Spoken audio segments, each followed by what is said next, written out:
안녕하십니까. 한 주간 평안하셨습니까? 우리 강남교구 식구 여러분들에게 하나님의 은혜와 평안이 가득하기를 바랍니다.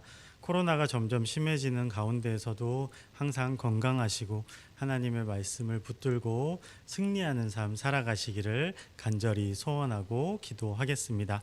오늘 월요 만나의 시간 같이 말씀을 나눌 때 은혜가 더욱 풍성하여지고 이 풍성히 나눈 은혜의 말씀을 가지고 한 주간도 하나님의 돌보심 아래 거하시는 여러분들 되시기를 간절히 바랍니다.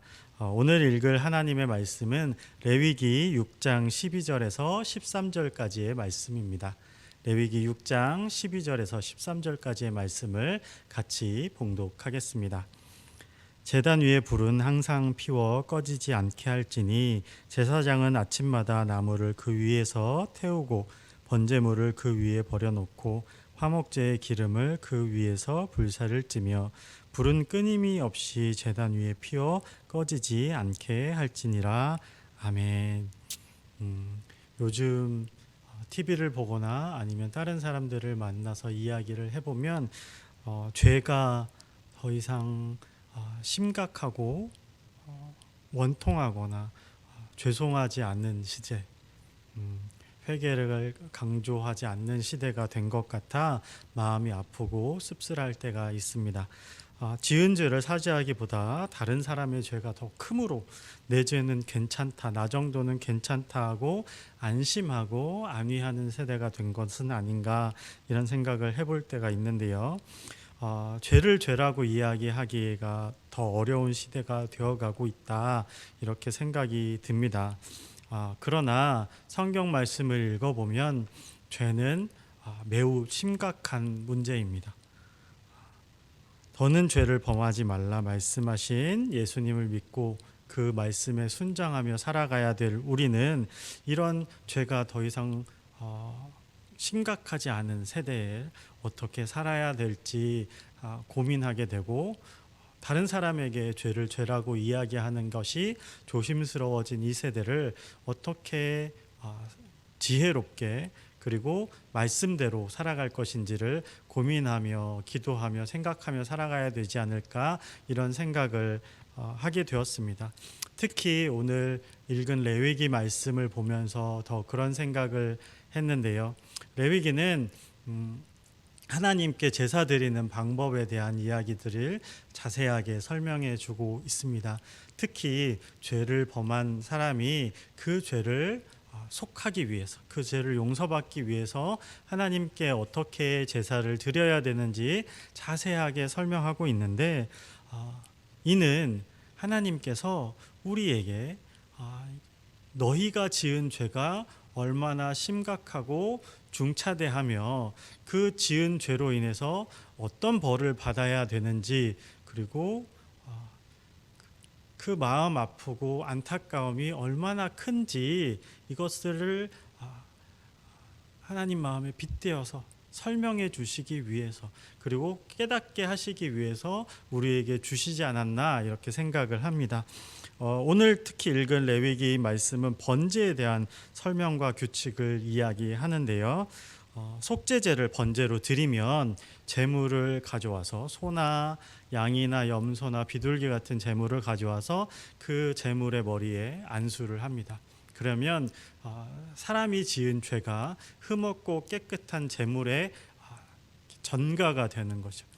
죄의 삭은 사망이기 때문에 죄를 지으면 죽어야 하기 때문에 이 나의 죄를 뒤집어 쓴 이 제물을 그 제사 드리는 사람의 죄를 뒤집어 쓴 제물을 대신 죽여서 죄를 용서받는 것, 속죄하는 것이시죠.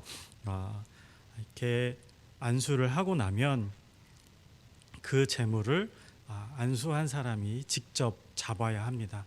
칼을 가지고 그 제물을 죽이고 피를 뽑고 그 피를 제단 위에 뿌리고 제단 뿔에 바르고 그리고 그 제물을 해체를 해야 되죠. 해체를 하고 분해를 하고 각을 뜬다고 하는데 성경에서는 조각조각 내어서 번제단 위에 올려놓고 그것이 다 불사를 때까지 있어야 하는 것이죠. 만약에 여러분이 이 시대에 태어나서 이런 제사를 드린다고 한번 생각을 해봅시다. 만약에 그러면 제물을 가져왔을 때 귀하고 흠없는 양이나 염소나 소나 이렇게 비둘기나 같은 제물을 가지고 와서 그에게 안수하면서 어떤 생각을 했을까요? 내 죄 때문에 너를 죽여야 하는구나. 안타까운 마음이 들었을까요? 아쉬운 마음이 들었을까요? 아니면 이렇게 멀쩡한 키우면 큰 재산이 될 이 재산을 내 죄 때문에 잃는구나 하고 안타까운 마음이 들었을까요? 저는 아쉽고 대신 죽어줌에 대한 고마운 마음이 들었을 것 같은데요. 근데 그 짐승을 직접 잡으면서 얼마나 끔찍하고 징그러웠을지 생각을 하게 됩니다. 너무 많이 잡아서 당연한 거라고 생각하지는 않았을 것 같아요. 짐승을 잡고 그 피를 뿌리면서 내 죄가 이렇게 피를 뿌릴 만큼 죽어야 될 만큼 심각한 죄구나도 알았을 거고, 조각조각 내면서 나는 죄 때문에 이렇게 조각 날 수밖에 없는 존재구나. 그리고 그것들을 불태우면서 내 죄는 이렇게 다 타버려야 되는 정말 무서운 것이구나라는 것을 이 제사를 드리면서 깨닫게 되었을 것 같습니다. 자, 조각낸 이 제물을 번제단 위에서 태울 때 얼마나 시간이 걸렸을까요? 금방 다 타서 없어졌을까요? 재가 돼서 사라졌을까요? 그렇지 않을 것 같습니다. 몇 시간 동안 이 제물이 타는 것을 이 제사를 드린 사람은 지켜봐야 되지 않았을까요? 불멍이라고도 하는데, 모닥불 피워놓고 캠핑하는 사람들은 불멍을 한다고 하지만 아마 이때 이 시대 제사를 드린 사람들도 이 제물이 타는 모습을 보고 불멍을 하지 않았을까 이런 생각을 들었는데, 끔찍하면서도 그리고 다 타서 없어지는 것을 오랫동안 지켜보면서 내 죄가 용서받았구나 하는 안도감과 평안함이 그 사람 가운데 밀려옴을 경험하지 않았을까 이런 생각이 듭니다. 이 제사를 우리에게 허락하신 것은 죄를 용서하기 위한 하나님의 사랑의 방법이기도 했지만, 죄는 죽어야 될 끔찍하게 죽을 수밖에 없는 무서운 것이라는 것을 우리에게 가르쳐 주시기 위함이었을 수도 있다는 생각이 들었습니다. 그렇게 계속 제사를 드려야 했던 사람이 한 분의 희생으로 이 단번에 모든 죄를 용서받았죠. 예수님이 우리의 모습을 가지고 오셔서 33년 동안 사람의 피가 아닌 성령으로 잉태되셔서 모든 죄를 짓지 않으시고 깨끗해진 흠없는 어린 양으로서 우리의 죄를 대신하여 단번에 제사를 드리셨습니다. 우리는 그 죽음으로 말미암아 그를 믿음으로 깨끗해짐을 받았죠. 하나님 앞에 나아갈 수 있게 됐고, 우리의 죄의 심각성이 예수님 하나님이 직접 독생자 예수를 죽이셔야 할 만큼, 그를 외면하셔야 할 만큼, 그를 버리셔야 할 만큼 끔찍하다는 것을 우리에게 알려주시고자, 그리고 그 속죄된 우리가 얼마나 큰 사랑과 용서를 받았는지 알게 하시고자 우리에게 알려주셨다, 보여주셨다, 깨닫게 하셨다라고 생각합니다. 이런 은혜를 받은 우리는 다른 사람의 죄를 바라볼 때 용서를 해야 되고, 그와 더불어 우리는 더 이상 죄를 짓지 않는 사람으로 나아가야 될 것이라고 생각이 듭니다. 베데스다 연못에서 병자를 치료하시고 예수님께서 그 병자를 다시 만났을 때 이렇게 얘기하시죠. 더 무서운 병에 걸리지 않도록 죄를 짓지 말라. 가늠한 여인을 잡혀온 여인에게 하신 말씀도 그렇습니다. 나도 너를 죄인 취급하지 않는다. 가서 다시는 죄를 짓지 말라. 예수님은 우리가 죄를 짓지 않는 삶으로 살아가기를 원하십니다. 모든 죄를 용서하셨는데도 불구하고 그 죄로 우리를 구원하셔서 죄의 종이 아니라 하나님의 아들로 살게 하신 예수님께서 우리에게 바라시는 것은 죄를 짓지 않는 삶, 죄 가운데 더 이상 나아가지 않는 삶을 원하시는 것입니다. 그런데 사람인지라 육체에 속한 몸인지라 다시 죄를 범하고 다시 죄에 빠지기도 하는데요. 우리는 그 길에서 돌이켜 걸어야 하는 사람임, 그리고 하나님의 자녀임을 잊지 말아야 할 것입니다. 이사야서 59장 1, 2절에 보면 여호와의 손이 짧아 구원치 못함도 아니요 귀가 둔하여 듣지 못함도 아니라 오직 너희 죄악이 너희와 너희 하나님 사이를 내었고 너희 죄가 그 얼굴을 가리워서 너희를 듣지 않으시게 함이니. 우리의 죄가 하나님과 우리 사이를 가로막고 우리의 기도를, 우리의 간구를, 우리의 소원을 하나님께서 듣지 못하게 하는 가림막이라고 표현하고 있는데요.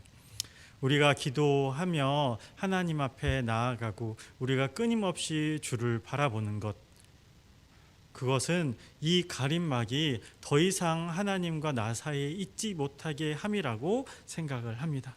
오늘 읽은 레위기 말씀에도 제단 위에 불을 피워 꺼지지 않게 하라, 계속해서 불타게 하라, 계속해서 죄의 용서를, 그리고 죄 용서 받음을 잊지 말라고 우리에게 말씀하고 있지는 않은가 생각합니다.